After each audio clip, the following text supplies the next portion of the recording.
অল্প বয়সে চুল পেকেছে, কালো কালি করলে নাকি ফরজ গোসল হবে না, সঠিকটা জানতে চাই। ফরজ গোসল হবে না হবে এই প্রশ্ন তো পরে।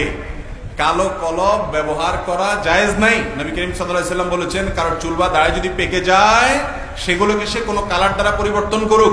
মেহেদি দ্বারা আপনি রঙিন করেন, আপনি যদি কালো কালার দিয়ে পরিবর্তন করেন তাহলে নবী সাল্লাল্লাহু আলাইহি ওয়াসাল্লামের নিষেধাজ্ঞার খেলাফ হবে, এটা নাজায়েজ হবে, গুনাহ হবে।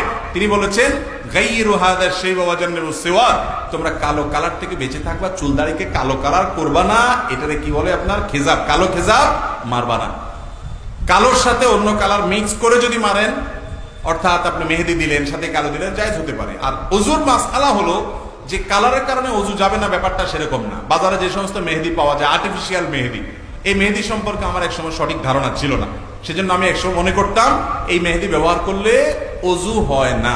কিন্তু পরবর্তীতে বিস্তারিত আরো জানার পর আমি সেটা কারেকশন করেছি এবং বারবার স্পষ্ট আলাদা করে বলেছি যে না, আর্টিফিশিয়াল মেহেদি ব্যবহার করলে ওযু হবে, ওযু হবে না এমন বিষয় না। কারণ আর্টিফিশিয়াল মেহেদি বাজারে যেগুলো পাওয়া যায় এগুলো ব্যবহার করলে অনেক সময় দেখবেন হাতে ব্যবহার করলে বা শরীরে ব্যবহার করলে উপরে চল্লা উঠে।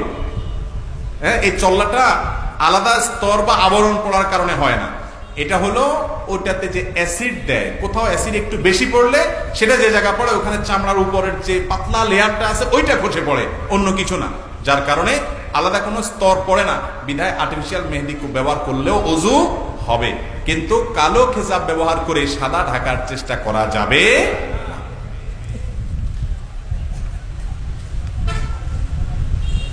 এরপরের প্রশ্নটা একজন ইমাম সাহেবের প্রশ্ন। এই প্রশ্নটা আমি এখানে পড়তে পারলাম না, শুধু এতটুকু বলবো, এই ধরনের প্রশ্ন ব্যক্তিগতভাবে জানার চেষ্টা করবে মেহেরবানি করে। এই ধরনের প্রশ্ন ব্যক্তিগতভাবে জানার চেষ্টা করবেন এবং আল্লাহর কাছে ইস্তেগফার করবেন, তওবা করবেন, আল্লাহ তাআলা মাফ করুন। এরপরে প্রশ্ন, মহিলারা দ্বীনি কাজ কিভাবে সক্রিয়ভাবে অংশগ্রহণ করবে, বিষয়ে রাসূল সাল্লাল্লাহু আলাইহি ওয়াসাল্লাম নির্দেশ নাকি? মহিলারা দ্বীনি কাজ করবেন মহিলা সুলভ যে সকল বিধিনিষেধ আছে সেগুলো ঠিক রেখে পর্দার মধ্যে থেকে তারা দ্বীনের দাওয়াতি কাজ করবেন। অনেক মহিলা আছে দাওয়াতি কাজ করার জন্য ঘর থেকে বের হয়ে যায়, স্বামীর কথাও শুনে না, বাপের কথাও শুনে না, এক জেলা থেকে আরেক জেলা চলে যায় মাহরাম ছাড়া, আছে না নাই? এগুলা জায়েজ নাই।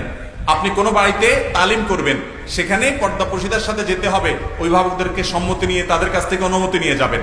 এই সমস্ত তালিমে আমি বলি সবসময় কোনো একজন দক্ষ আলেমের তত্ত্বাবধান অবশ্যই থাকতে হবে, না হলে এগুলা গোমরাহিতে পর্যবসিত হওয়ার ভয় অনেক বেশি। আর মহিলাদের মধ্যে, পুরুষদের মধ্যে অনেক মহিলাদের মধ্যে এই প্রবণতা আছে, বানায় বানায় মাসআলা বলে, মাদায় বানায় হাদিস বলে, এগুলো করা যাবে না।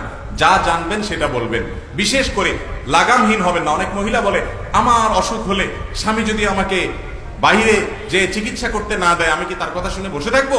তাহলে আমার দিনের ক্ষেত্রে আমার স্বামী যদি যেতে বাধা দেয় আমি কেন যাবে না? আপনার দিন পালনে বাধা দিলে আপনার স্বামীর কথা মানা যাবে না, কিন্তু দাওয়াতি কাজ আপনার জন্য ফরজে আইন না যে বাইরে যা দাওয়াতি কাজ করতে হবে, সেজন্য স্বামীর অবাধ্য হবেন। খবরদার, এটা নফসের পূজা হবে, প্রবৃত্তির পূজা হবে। অনেক মহিলা আছে যে বাইরে একটু ঘুরতে ভালোই লাগে, বাসা তার কত থাকে, তো দিনের নামে তালিমে না বাইরে টং টং টং টং করে ঘুরে বেড়া, এগুলা উচিত না। যদি দরকার হয় দাওয়াতি কাজ, অবশ্যই দাওয়াতি কাজ করবেন, তালিমে যাবেন, কিন্তু শরীয়তের এইসব বিষয়গুলো মেনটেন করে সেখানে যেন পর্দার সাথে থাকতে পারেন, কোনো ফিতনা না হয়, পথে যেন কোনো অসুবিধা না হয়, স্বামী সংসার সন্তানের কোনো অসুবিধা যেন না হয়।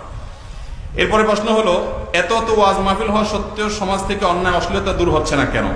প্রথম কথা হলো, মানুষের মানবীয় প্রকৃতির মধ্যে আল্লাহ তাআলা দিয়ে দিয়েছেন খারাপের দিকে টান মানুষের বেশি। আল্লাহ বলেছেন, ইন্নান নাফসা লাআম্মারাতুম বিসু, ইউসুফ আলাইহিস সালামের বক্তব্য আল্লাহ উক্তি কোট করেছেন যে মানুষের প্রবৃত্তি খারাপের দিকে টানে বেশি।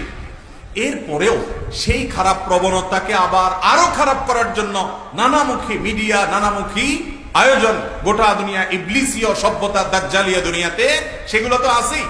এই স্রোতের বিপরীতে ওয়াজ মাহফিল গুলো হলো অনেকটা সমুদ্রের বিপরীতে বালু ফেলায়া বাঁধ দেওয়ার চেষ্টা। আপনি আমি চেষ্টাটা করি যদি, তাহলে আল্লাহর কাছে বিনিময় পাবো। আর এতে একেবারে লাভ হয় না, এটা অনর্থক কথা। বহু মানুষের ঠিকই ফায়দা হয়। আল্লাহ তাআলা আমাদেরকে হেদায়েতের উপরে চলার তৌফিক দান করুন।